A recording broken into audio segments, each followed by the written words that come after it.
एक समय की बात है। एक गांव था जो सुनहरी पहाड़ियों और हरे भरे जंगलों के बीच बसा हुआ था। उस गांव में एक लड़का रहता था जिसका नाम अजीर था। अजीर कोई साधारण लड़का नहीं था। उसमें सुनने की अद्भुत क्षमता थी। जहां बाकी लोग हवा की सरसराहट या शोर सुनते, वहीं अजीर को स्वर और मधुर गीत सुनाई देते। गांव के लोग उसे अजीब समझते थे, क्योंकि वह हमेशा कुछ ऐसा सुनने की कोशिश करता था जो दूसरों को सुनाई नहीं देता। अजीर की पसंदीदा जगह जंगल के किनारे एक पुराना देवदार का पेड़ था, जिसे गांव वाले विस्पर वुड कहते थे। कहा जाता था कि यह पेड़ हजारों मौसमों का गवाह है। अजीर को विश्वास था कि हवा की सबसे सुंदर सरगम इसी पेड़ की पत्तियों में छुपी हुई है। एक शाम, जब सूरज आसमान को नारंगी और गुलाबी रंगों से सजा रहा था, अजीर ने हवा में एक अनोखी धुन सुनी। वह धुन अधूरी और उदास लग रही थी, जैसे कोई भूला हुआ गीत।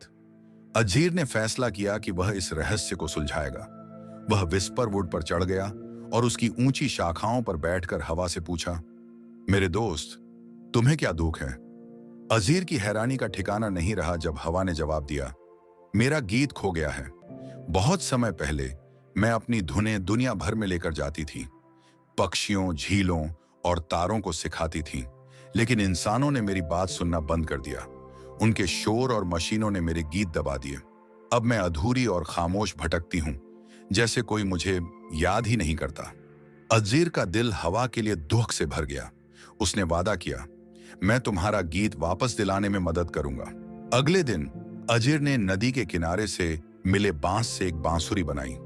उसने अपनी सांसों के साथ वह आवाजें बजानी शुरू की जो उसने हवा में सुनी थी।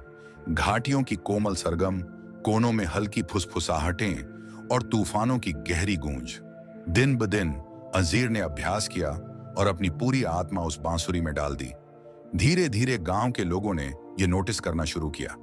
पहले तो वे उस पर हंसे कि लड़का हवा की आवाजें निकाल रहा है, लेकिन जल्द ही वे खुद को उन धुनों के साथ गुनगुनाते हुए पाए। ये धुनें उनके दिलों में कुछ ऐसा जगाती थीं जो एक अरसे से सोया हुआ था। सरल और शांत समय की याद, जब दुनिया जीवित और सामंजस्यपूर्ण लगती थी। एक शाम, जब अजीर विस्पर वुड पर बांसुरी बजा रहा था, हवा ने उसका साथ दिया। उसने शाखाओं में नृत्य करते हुए बांसुरी की धुन के साथ ताल मिलाई। दोनों ने मिलकर एक ऐसा सुर बनाया जो इतना मधुर था कि पूरा गांव पेड़ के नीचे इकट्ठा हो गया। सदियों में पहली बार हवा को अपना गीत वापस मिल गया था। लेकिन कहानी यहां खत्म नहीं हुई। अजीर से प्रेरित होकर गांव के लोगों ने अपने वाद्य यंत्र बनाने शुरू किए। लकड़ी के ढोल, तार वाले साज और मिट्टी की सीटियां। उन्होंने अपने आसपास की दुनिया को सुनना शुरू किया। पत्तियों की सरसराहट, झील की बहती धारा, झींगुर की आवाजें, और इन ध्वनियों को अपनी संगीत में शामिल किया। गांव खुशी और रचनात्मकता का केंद्र बन गया, जहां इंसान और प्रकृति एक साथ गाते थे। दूर दूर से यात्री इन धुनों को सुनने आते और अपने साथ लेकर जाते, दुनिया में खुशी बांटते।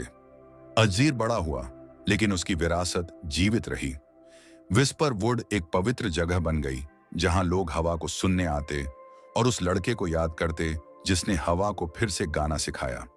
और हवा, जो अब उदास नहीं थी, अपना गीत पूरी दुनिया में ले जाती, हर उस कान में फुसफुसाते हुए जो सुनना चाहता। खुशी शोर में नहीं, सामंजस्य में है। सुनो और तुम्हें यह मिल जाएगा। और इस तरह दुनिया थोड़ी शांत, थोड़ी दयालु और बहुत अधिक खुशहाल हो गई।